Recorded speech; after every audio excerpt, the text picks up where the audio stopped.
नमस्कार दोस्तों, मैं हूं प्रवेश। मेरे साथ देख रहे हैं करंट अफेयर्स भारत। आज हम बात करने वाले हैं यूएस जियोपॉलिटिक्स की, बड़े खेल की, जिसने इंडिया यूएस ट्रेड डील को शेप किया है और जिसने भारतीय राजनीति में तूफान खड़ा कर दिया है। तो दोस्तों, पिछले कुछ दिनों से एक ही सवाल हवा में है। क्या इंडिया ने अमेरिका के दबाव में आके ट्रेड डील साइन की है? क्या डोनाल्ड ट्रंप ने भारत पर टैरिफ लगाकर मोदी गवर्नमेंट को मजबूर किया? और क्या अजीत डोभाल इस स्टोरी के असली गेम चेंजर हैं? आज हम इस पूरी कहानी को साफ, सरल और फैक्चुअल तरीके से खोलेंगे। सबसे पहले समझिए, इंडिया यूएस ट्रेड टेंशंस की जड़ कोई आज की बात नहीं है।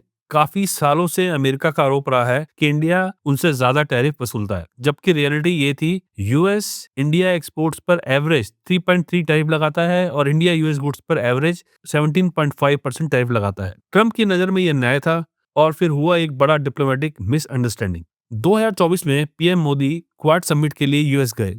ट्रंप ने पब्लिक में अनाउंस कर दिया था कि मोदी मुझसे मिलने आएंगे, लेकिन मोदी जी ने प्रोटोकॉल फॉलो किया। इलेक्शन कैंपेन में खड़े लीडर से मिलना डिप्लोमेटिक तौर पर गलत माना जाता है। मोदी जी बाइडेन से मिले, ट्रंप से नहीं मिले। ट्रंप ने इसे पर्सनल अपमान मान लिया और यहीं से शुरू हुई भारत पर टैरिफ की रेन स्टॉर्म। ट्रंप ने एक के बाद एक धमकी दी। इंडिया हमसे सबसे ज्यादा टैरिफ वसूलता है, मैं रेसिप्रोकल टैरिफ लगाऊंगा, इंडिया को रशियन ऑयल कम करना पड़ेगा, F-35 को लो वरना ट्रेड बंद कर देंगे, वगैरह वगैरह। इंडिया ने शांत रहकर डिप्लोमेटिकली रिस्पॉन्ड किया, लेकिन फिर भी ट्रंप ने इंडिया पर 25% एडिशनल टैरिफ लगा दिए। यूएस ऑफिशियल ने साफ warning the, stop buying from Russia. इसी दबाव में पूरा सिनेरियो गर्म होता गया।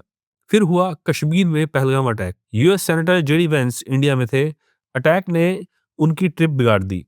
इंडिया ने पाकिस्तान पर आरोप लगाया, ऑपरेशन सिंदूर लॉन्च हुआ। ट्रंप इस समय पाकिस्तान आर्मी चीफ को व्हाइट हाउस बुला रहे थे। इंडिया ने सीज फायर को क्रेडिट नहीं दिया। रिलेशनशिप और खराब हो गया। ट्रेड डील लगभग समाप्त मान ली गई। फिर एक अनएक्सपेक्टेड ट्विस्ट आया। पीएम मोदी चीन पहुंचे, शी जिनपिंग से मिले। ये तस्वीर दुनिया भर में छाई। ट्रंप को सबसे बड़ा डर यही था कि इंडिया चीन के कैंप में न चला जाए। बस यहीं से ट्रंप की टोन बदलनी शुरू हो गई।